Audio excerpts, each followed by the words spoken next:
All right, we're going to skip over our week 9 opponent because we already did the Minnesota Vikings. We played them twice. They're a divisional opponent.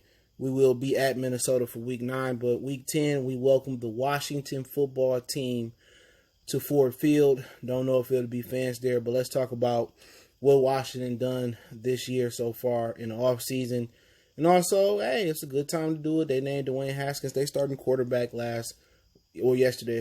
So let's get to it. Don't forget to check out the Detroit Lions Talk playlist.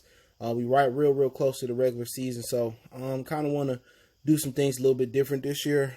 I do post-game reactions. I do live streams on Monday, but kind of might have something in the fold if things work out. So keep paying attention. But yeah, Washington.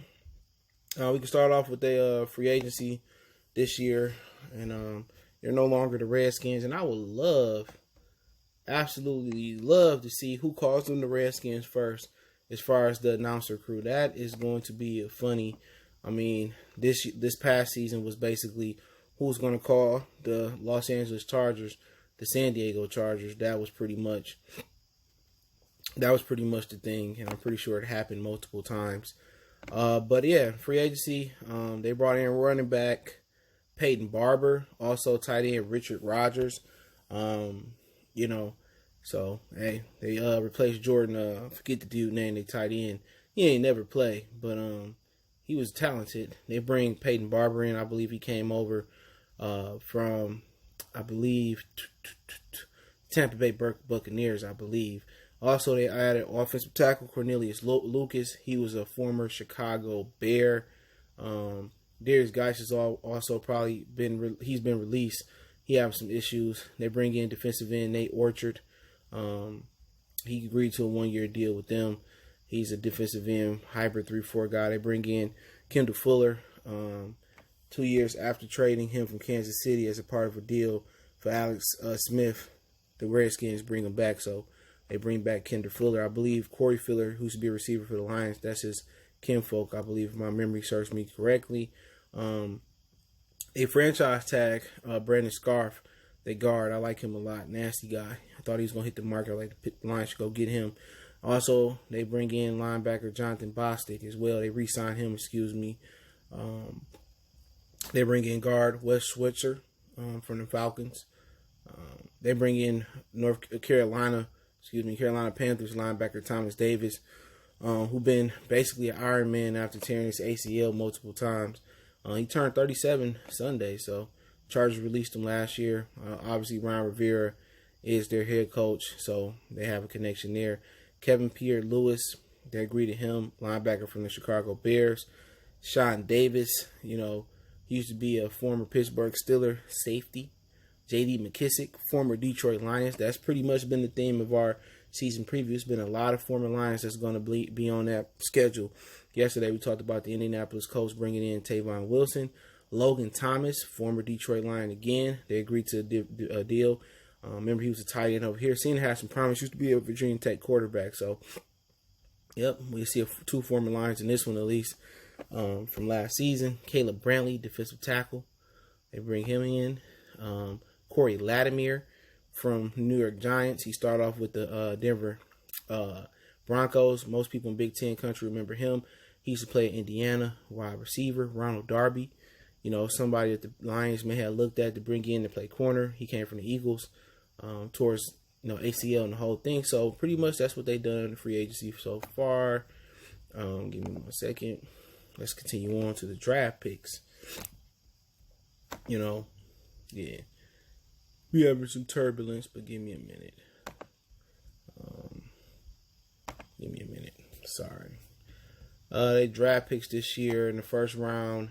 Well, they didn't have a first round pick. It don't look like. I had to pull it up because in the first round, they drafted Chase Young. Had some turbulence there. In the first round out of Ohio State, he right there, number 90.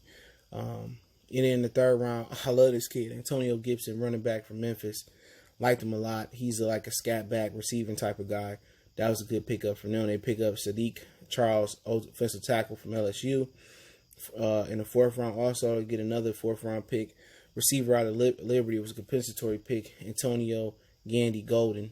All right. Also in the fifth round, they bring in Keith Ishmael, center from San Diego State.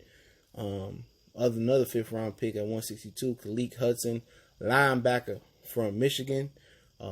They traded him from Seattle, so Seattle drafted him, and Redskins gonna use him. 7th round pick, Carmen Curl, strong safety from Arkansas. And at another 7th round pick, James Smith Williams, defensive end from North Carolina, so from Denver. So overall, there's some guys I like. I'm always going to like Michigan guys. Shout out to Khaleke Hudson. I like him, right? So Michigan guys seem to have, Jim Harbaugh don't use them well. And then they get to the league and they become something that's crazy. You got to fix that.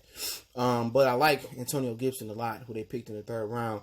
And I love Chase Daniels as well for them in this system. They also got Montez Sweat, and they got Ryan Kerrigan out there. And they got some of them, Deron Payne and Jonathan Allen. Their defensive line is a freaking monster.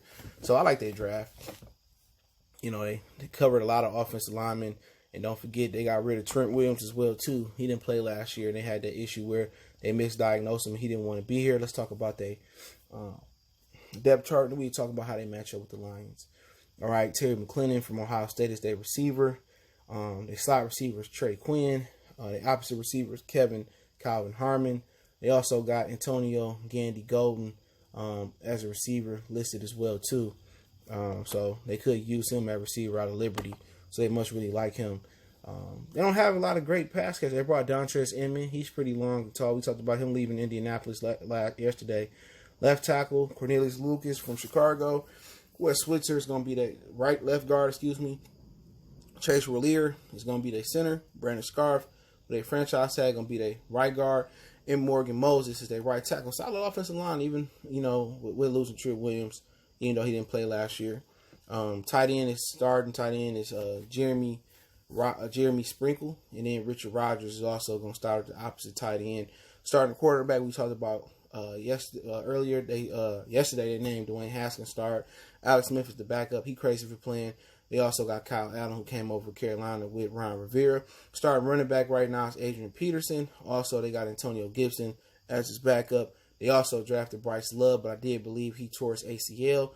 Peyton Barber and J.D. McKissick as well, former Detroit Lion, rounds out their offense. And looking at their offense, man, just need more pass catchers. I don't know if Richard Rodgers and Jeremy Sprinkle will be able to cut it, but they want to continue to compliment Dwayne Haskins. They got to do better out the backfield. They got to get something out of Barber, McKissick, and Antonio Gibson, and eventually Bryce Love. They didn't do too much as far as, help them out receiver-wise, unless the kid from Liberty and Gibson step up in the backfield. But Terry McLaurin last year was really, really good out of Ohio State, and they got a lot of Buckeyes on this team, man. So they still building offensively, but they built this team the right way. Good offensive line, and we're going to talk about the defensive line.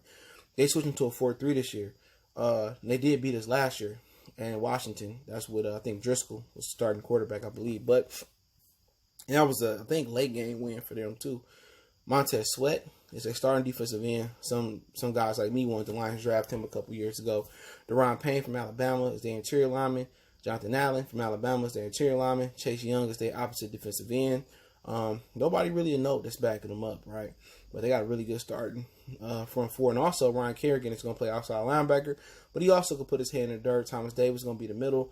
Cole Holcomb is going to be the other outside linebacker. Starting cornerback is going to be Fabian Moria. Hopefully I said his name right. Strong safety, Landon Collins. They did land him in free agency last year. Sean Davis is going to start from Pittsburgh at free safety. And Kendall Fuller is going to come back and start at cornerback for them. Behind them, they do got Ronald Darby, so they do got some depth behind their cornerbacks. Aaron Colvin, also, he came from San Francisco. They got some depth there, so they got a nice little, defensive backfield. Their nickel back is going to be Jimmy Moreland, and Greg Storm is going to be their backup nickel back. In place kicker is Dustin Hopkins. Other than that, nothing to really report. Steven Smith Sims Jr. is going to be a kick and punt returner. But defensive wise, looking at them, what you look at is how strong they is on the front four line. Nobody's been injured yet. They shifting from a 3-4 to a 4-3, and it just looked sexy. You know what I'm saying? On paper, man, with Montez and Chase on the edge, and Deron and Jonathan Allen, two Alabama Crimson Tides on the inside. they got a lot of speed on them edges. Even with Ryan Kerrigan, he still can get after it. But the back end is what you look at. If you're able to protect up front, you're probably gonna have some advantages in coverage too, with running backs and tight ends and receivers. You know what I'm saying? Landon Collins provides some good run support. He okay in pass support. And you might remember Landon Collins from the All-American Army game when his mom was mad that he picked, I think it was Alabama over LSU. I'll never forget that moment. She really upstaged his time, and that was selfish of her. To this date, I'm going to say it was selfish of her. But, defensively, they solid, man. How we stack up with them. Playing Washington depends on the progression of Dwayne Haskins. We get, 9 weeks to see what he can do up to this point. And if he stepped his game up, and he gets something out of, Antonio Gibson and, Peyton Barber, J.D. McKissic, because we don't know how much Adrian Peterson got left in the tank. Other than that, you really don't have nothing to defend against. Terry McLaurin out of Ohio State had a great rookie year last year. You got to take away him. And then you look at the offense, who else do you fear? You know what I'm saying? You fear nobody. You know what I'm saying? Obviously, we got a young backfield, defensive backfield as well. But there's nobody you say, oh, man, there goes Steve Smith Jr., or there goes, Jimmy Smith, or there goes, whoever out there, Calvin Johnson, Julio Jones. They have one threat in Terry McLaurin, and then the other guys you don't feel threatened by until they prove it, like Antonio Gandy Golden out of Liberty and Antonio Gibson out the backfield. Offensively, they building the team the right way. They're building from the interior on out. Defensively, they're building from the interior or from the line on out. But really, the next step for Washington is going to be what Denver did this year and put a lot of weapons around Dwayne Haskins like they did Drew Lock. So basically, what you got to do here is, make sure you stop the run and make sure you take away Terry McLaurin. And then outside of that, make Dwayne Haskins, beat you with his arm and with his unproven weapons on the outside, and, in the slot and the tight ends. That's just how I'm looking at it. And then defensively, how we go about attacking them is when you got an aggressive pass rush, and they known for rushing the passer, you got to make sure they discipline in they run lanes. You know what I'm saying? Kerrigan is going to go from being a 3-4 outside linebacker to being a 4-3. It's more responsibilities as far as coverage. Thomas Davis, old as hell. Can he really hold up and really do some things? Can you get him on the back and take advantage of the lack of athleticism that he may have lost over the years at 37 years old? And it's really spreading them out and exposing that linebacker core and exposing that secondary. But once again, Taylor Decker and them boys going to have to defend, because if they have issues with sleek and athletic, pass rushers, well, they got three. Chase, Montez, and Kerrigan can get it off the edge if they need be as well. So you really got to run the ball down their throat to really wear out those pass rushers. And then, once you get them thinking to respect the run and they got to play the run instead of the pass, then you can play action. And that's just going to be the key no matter who the Lions play. They got to run that ball straight up and down. If they don't run that ball, this team can be deadly. If you spread these guys out and you let, Montez, you get Montez Sweat, and you let Chase Young and Kerrigan and Jonathan Allen, Daron Payne, you let them get behind the chains on them if you want to. You get to 3rd and 5, 3rd and 7, etc. They got speed to burn. If you don't run the ball and you go out there and you drop back a ton of times, they will fuck you up. Excuse my French. So looking at the Washington, a lot of talent. They like a year or two away, depending on, who step up. They was counting on Geist this year. He gone. He got into some trouble. And really, that hurt because, no more of that other Jordan guy that played tight end. Vernon Davis gone. So really, they tight ends is unproven. They offensive line is okay. But it's going to be pretty much, can Terry McLaurin get some help? And it's going to boil down to, whatever Dwayne Haskins can give you. Adrian Peterson give you, and you better hope Antonio Gibson, Peyton Barber, J.D. McKissic, you better hope Antonio Golden, Gandy Golden help you out for real. If those guys don't help you out offensively, they're going to struggle. Alex Smith, Kyle Allen, Cam Newton, Fig Newton, they're going to struggle defensively for the Lions to start running the ball. Then they'll be able to pick that linebacker core and secondary apart. So, and also playing good special teams. I can't stress that enough. Let me know what you guys think about the season preview, Week 10. Don't forget we on Facebook, Instagram, Twitter. We can reach out if you got business question, inquiry, sponsorship, video requests. Keep sharing the videos. Want to make a donation? Cash App is CJ Good 313. PayPal link in description. Cash App username if you missed in description. You can always follow me on social media. Don't forget we skipped over week 9 because it's a divisional opponent. We covered the Minnesota Vikings. And check my other channel, Wild Goodfellas Sports TV, right here on YouTube for more sports, music, news, and entertainment. One time for the one time. Murder City Sports Talk. We gone.